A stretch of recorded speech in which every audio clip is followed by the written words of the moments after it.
tipange muntu chifaniziro chatu. Ambuye namalenga wakumwamba.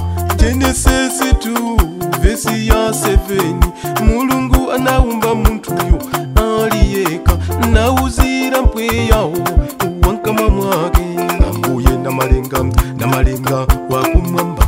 Ulengana ligulu poumba naliyeka nauzira mpweyawo wankama mwake.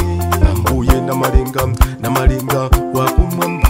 Ulani ya Mulungu njopya zedi uluwangiro omuntu bana wabisira. Haleluya alemekezeke namalenga kopeza iye wabisa jisisi jabu. Alemekezeke namalenga kopeza iye wabisa jisisi jabu. Alemekezeke namalenga kopeza iye wabisa jisisi jabu.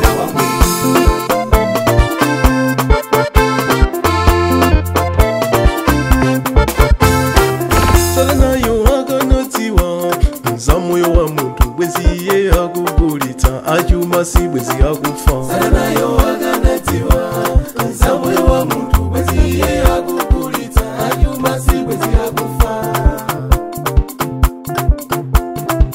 Salanayo nabimba Mulungu mundirole ndiga muzuze ntumikibwa n'oyobu.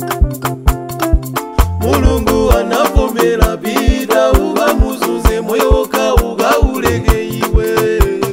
Azitumiki ambado uno dirimenti mayobu chuma chitata. Umaiye sana sunjike anaima beba Mulungu. Ndipo Mulungu anabwezeretsa zose anali nazo.